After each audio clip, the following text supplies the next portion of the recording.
Halo semuanya, halo teman-teman pendengar, selamat malam.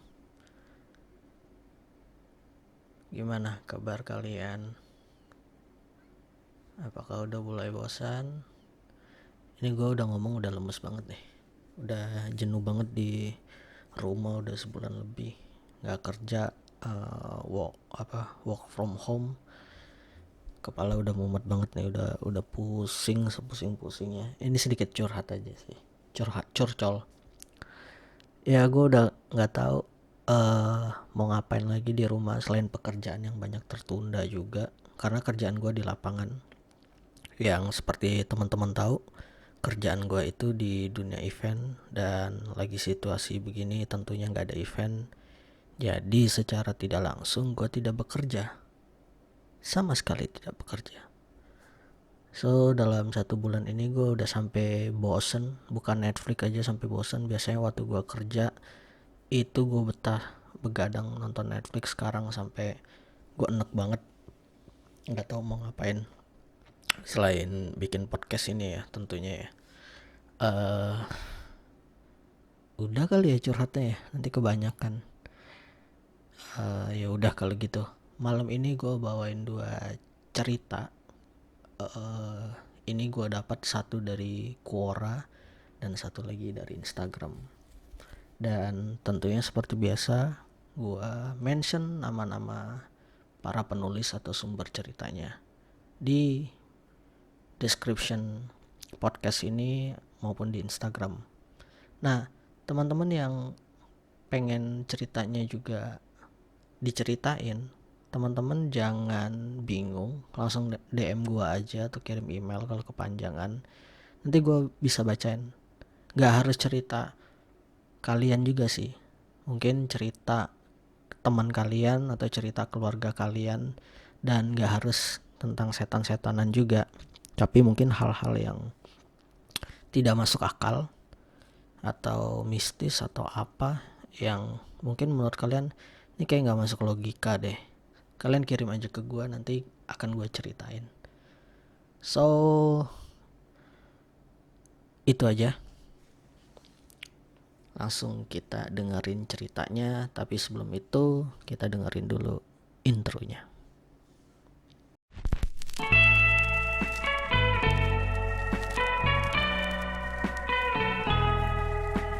Di kesunyian malam ini ku datang menghampiri.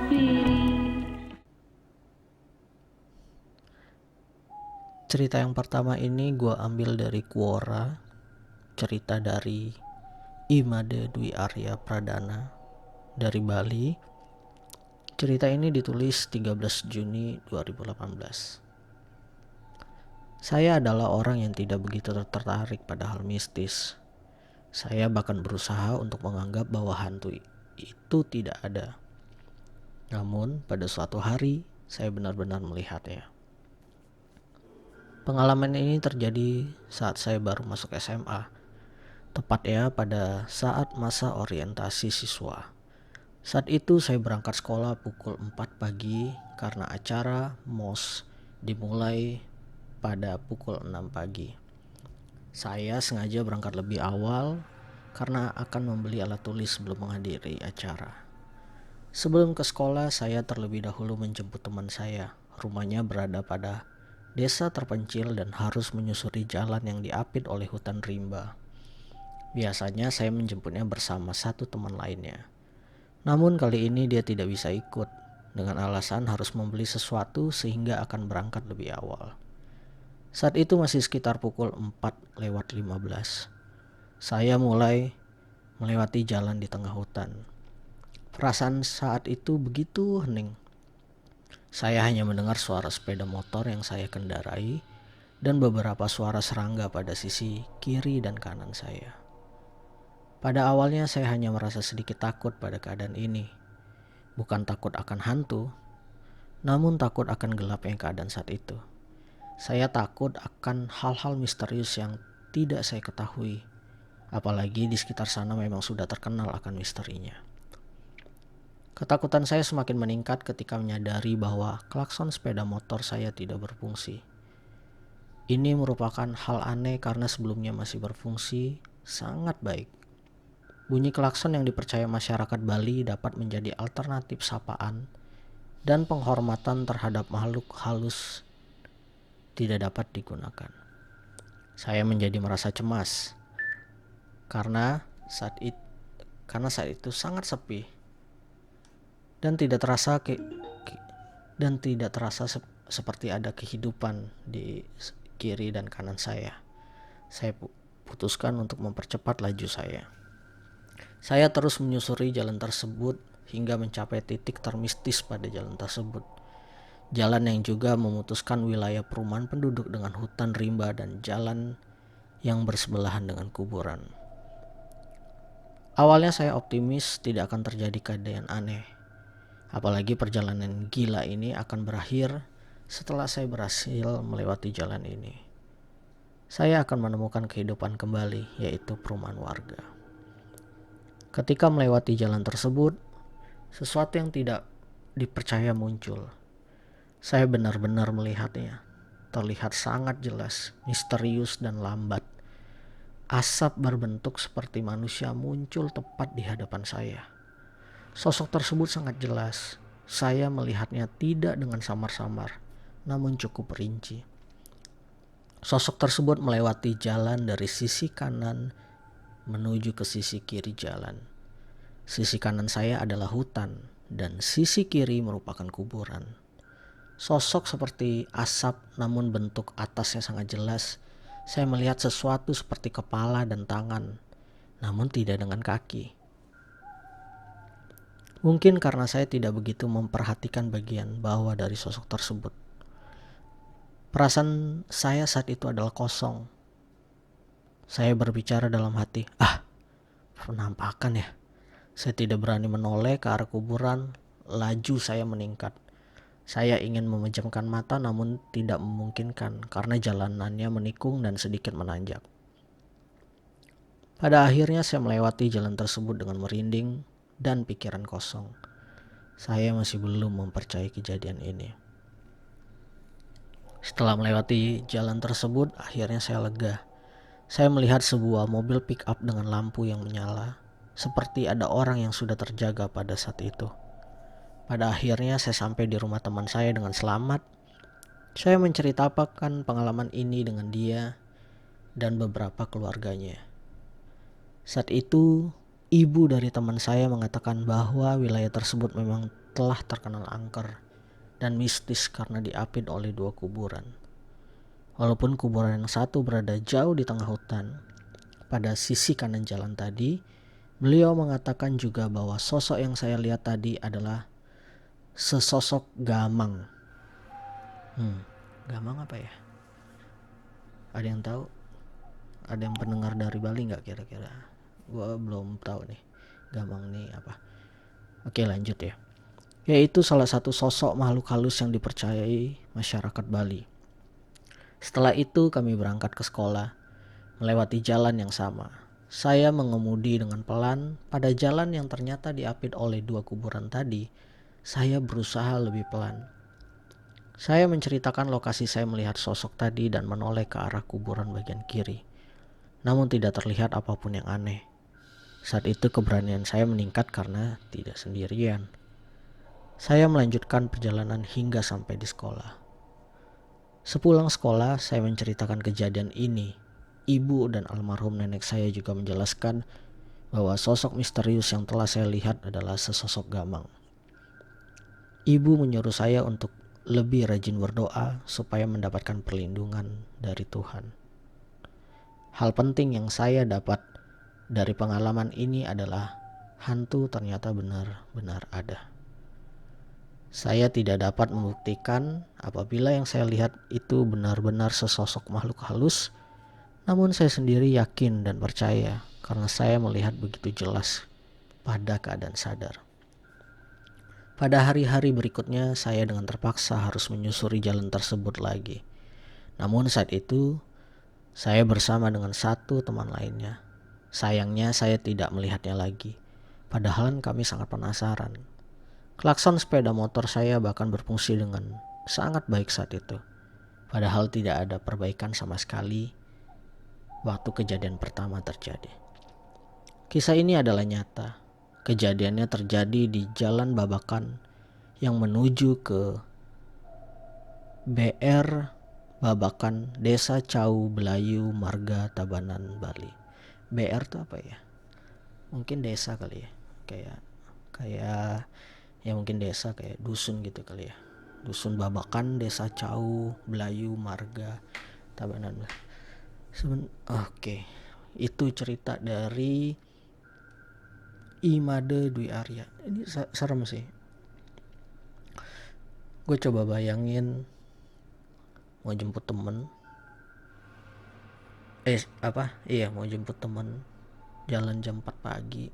Kejadiannya tuh sekitar 4.15. Dia di tengah hutan, jalan-jalan dusun lah ya. Ini tahun berapa ya? Ini nggak ditulis tahunnya sih. Tahun cerita kejadiannya nggak ditulis, tapi kalau berdasarkan cerita ditulis ini 2018. Tapi kalau ini lama, ini aja masih pakai istilah MOS. Kalau sekarang kan istilahnya tuh ospek. Berarti ini kejadian mungkin 2000 ke bawah. Dan mungkin desa di mana tadi? Desa Cau Belayu itu juga masih sepi. Ini serem sih, kayak lu lagi jalan pelan gitu, nggak kenceng. Terus pas lu mau klakson, itu nggak cuma di Bali juga ya. Kayak kita sering tuh denger tuh kalau lewat jalan atau lewat tikungan klakson 3 kali. Kalau di Jakarta itu salah satu yang paling terkenal adalah kalau lu masuk ke terowongan Casablanca. Tahu cerita ini nggak? Kuntilanak merah, terowongan Casablanca. Nah, itu sampai sekarang orang-orang percaya bahwa kalau sudah malam hari atau siang juga deh kalau nggak salah, lu sebelum masuk terowongan itu harus klakson 2-3 kali. Itu menandakan kayak lo permisi gitu. Nah sama nih, Made ini juga pengen permisi tapi ternyata klaksonnya tidak berfungsi. Padahal nggak error tuh klaksonnya, baik-baik aja. Terus pas jalan diliatin tuh sesosok gamang. Gue mau browsing dulu deh, gamang tuh kayak gimana sih rupanya. Gamang Bali. Ini ketepatan gue di depan komputer ya teman-teman, jadi cepat kalau mau. Oh ya ya inilah apa ya, ya teman-teman tau lah ya, itu biasa ada di airport Bali tuh ada tuh. Dia kayak apa sih, celuluk gitu-gitu loh, yang giginya taringnya tajam, terus jarinya panjang-panjang kayak itu loh, kayak leak-leak gitu loh. Ini kalau ada pendengar dari Bali tolong saya dikoreksi ya, saya kurang paham nih. Jadi sejenis makhluk halus dalam kepercayaan Bali ya. Oke. Serem banget ya. Gue terakhir aja lihat tari kecak itu 2017 itu gue ke daerah Uluwatu. Gue lagi liburan terus gue ke Uluwatu sama teman-teman gue, diajak nonton tari kecak tuh di Pura Uluwatu. Itu udah pergelarannya tuh menuju sunset lah. Itu gue aja takut banget ya.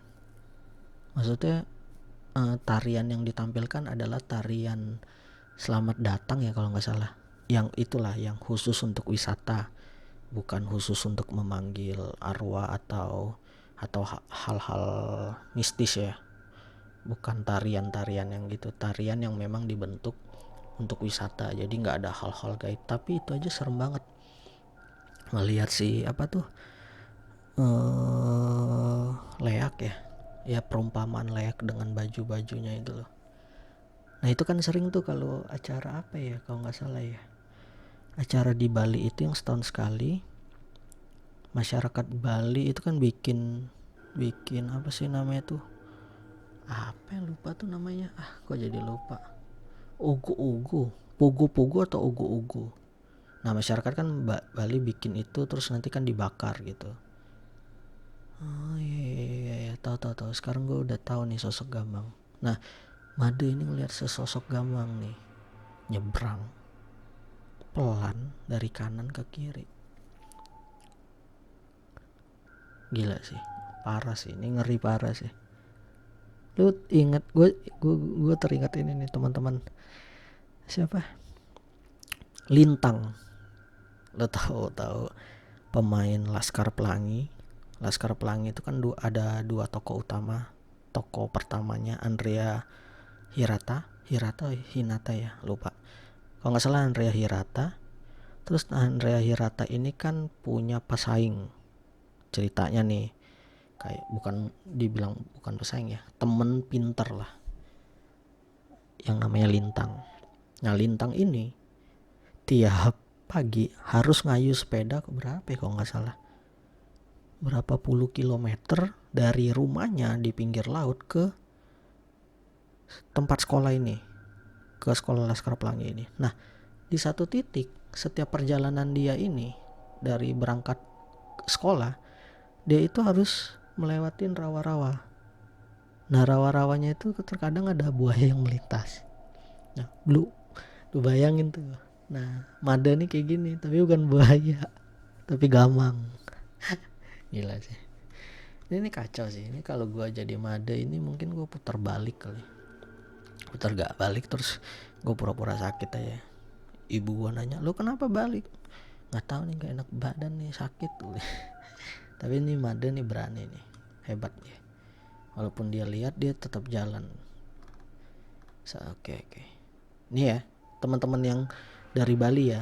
Ini Made ini tulis kejadiannya itu terjadi di Jalan Babakan yang menuju ke BR Babakan, Desa Cau Belayu Marga, Tabanan, Bali.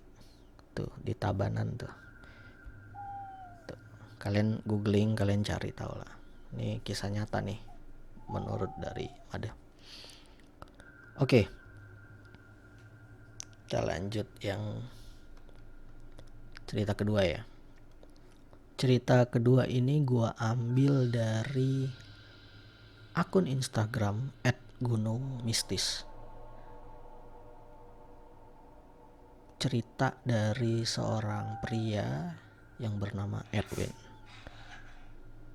Gue langsung ceritain aja. Kisah ini dimulai pada sore hari pada 30 Juni 2019. Rombongan pendaki asal Surabaya beranggota 9 orang terdiri dari Edwin, Cahyo, Syafa, Billy, Munif, Arik, Ferdi, Dira, dan Eva. Setelah berhasil melakukan pendakian ke Gunung Welerang, mereka bersiap untuk pulang ke Surabaya. Arik dan Billy yang merupakan mahasiswa memutuskan kembali lebih awal. Sekitar jam 2 siang mereka turun gunung karena keesokannya harus mengikuti ujian akhir semester. Sementara sisanya sedang melakukan bersih-bersih tenda sambil memasak untuk persiapan pulang. Candaan dimulai Safa yang nyeletuk untuk melanjutkan perjalanan ke Gunung Arjuno. Mereka ternyata tertantang untuk mencicipi puncak Arjuno setelah melewati tanjakan Asu berupa tanjakan lurus panjang 300 meter dengan kemiringan 30 derajat. Namun Cahyo, Dira, dan Eva memutuskan untuk turun saja, tidak mengikuti rekannya dengan alasan ada kesibukan lain. Jadi saat itu tinggallah Edwin, Ferdi, Syafa, dan Munib. 5 orang ya ini berarti. 5 orang ini bersepakat melanjutkan misi untuk naik gunung lagi. 4 orang ya berarti ya. Edwin, Ferdi, Syafa, dan Munib. Iya 4 orang. Sekiranya jam 4:30 sore mereka tancap gas menuju lembah Kidang yang membutuhkan waktu 25 menit perjalanan menembus jalur setapak di dalam hutan.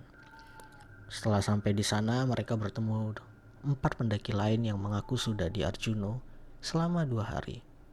Saat berkenalan dengan teman baru, mereka maunya disapa Bos Pecel Lele, Kubil, Bandot, dan SMK.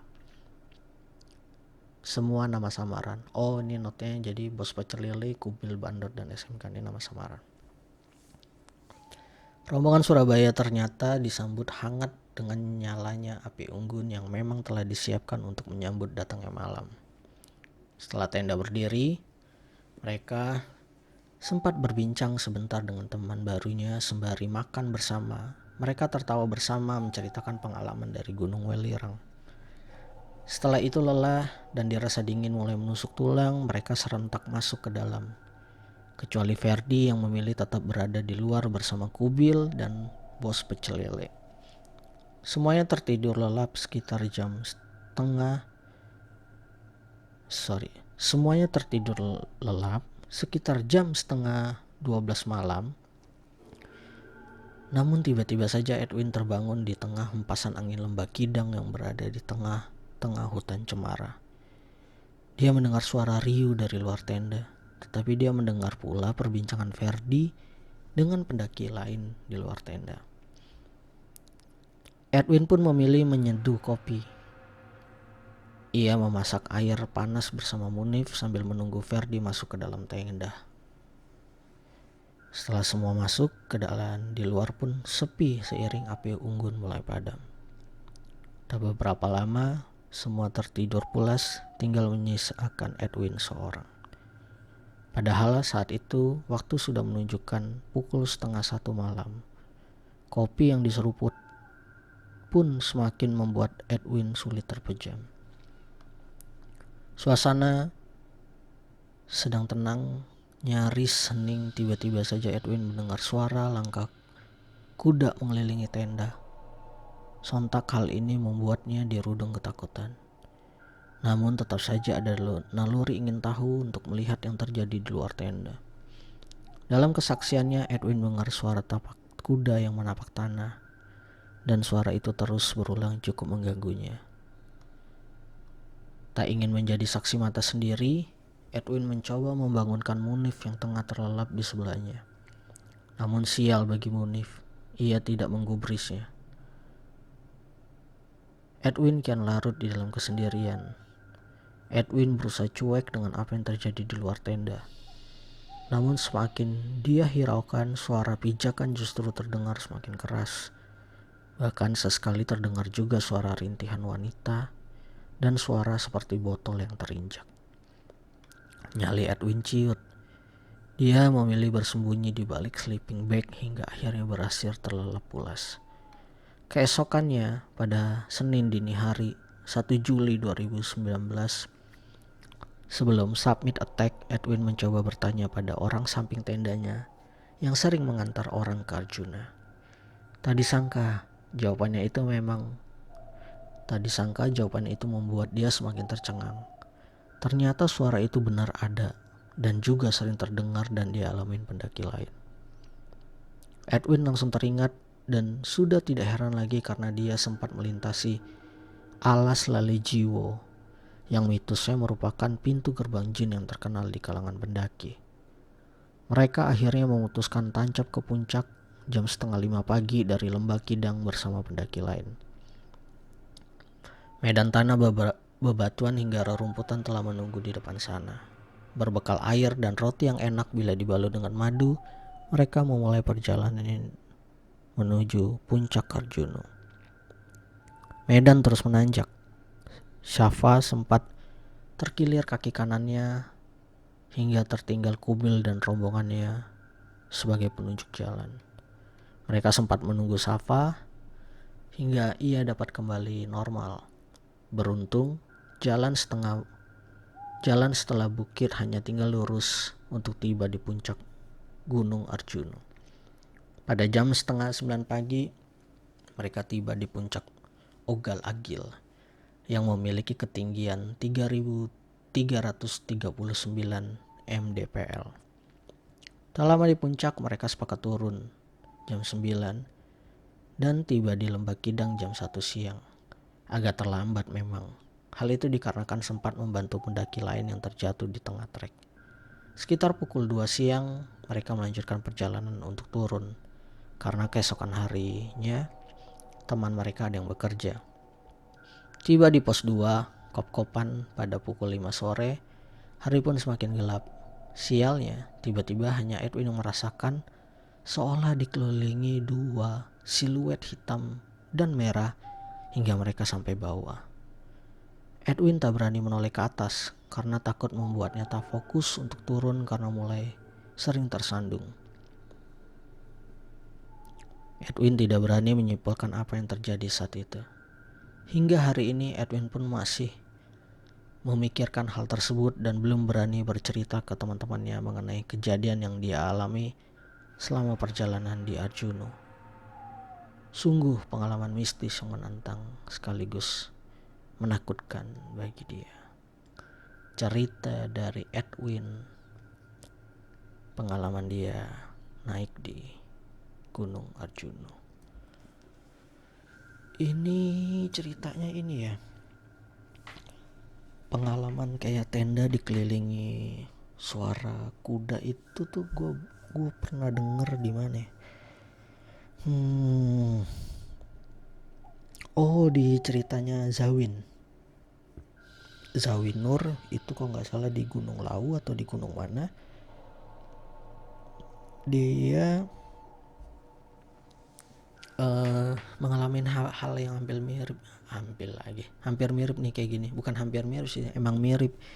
Jadi waktu dia ngecamp di pos berapa gitu, terus pas malam atau subuhnya dia ngerasa kayak ada yang ngelilingin dan denger suara kuda, kayak apa ya, kayak suara delman gitu di ceritanya Zawin tuh.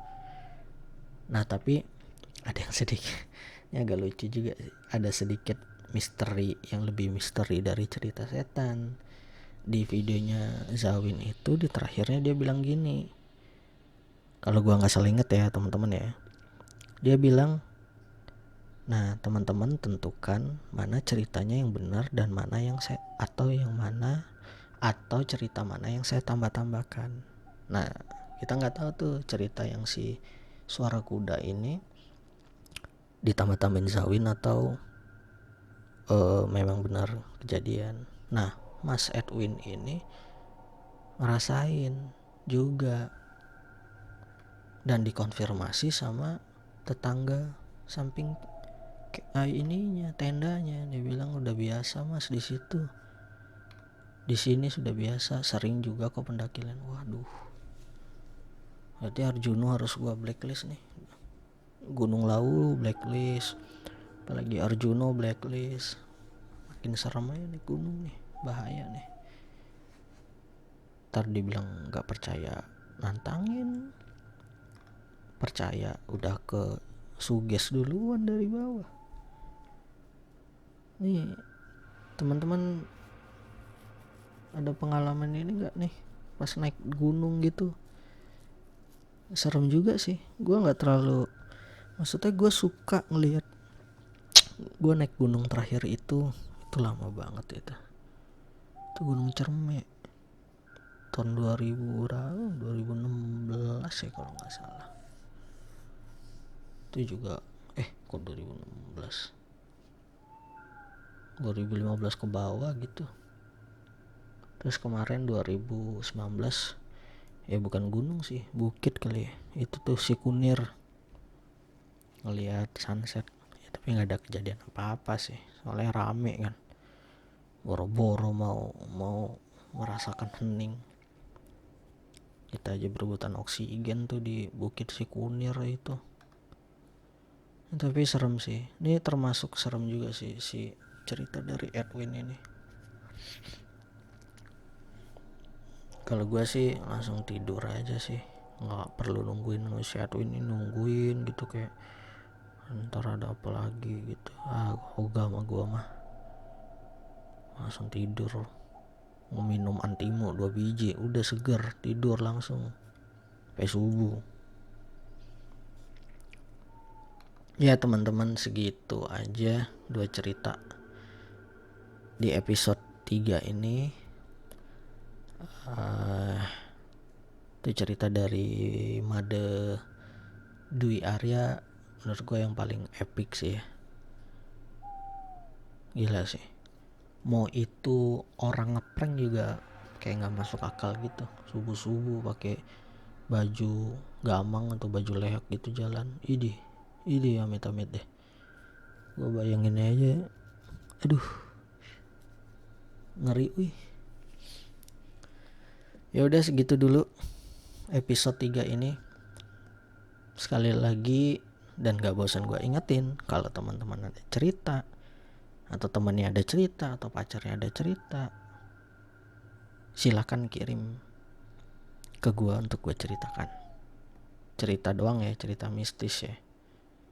Jangan lu kirim tagihan kartu kredit lo, gak bakal gue bayar.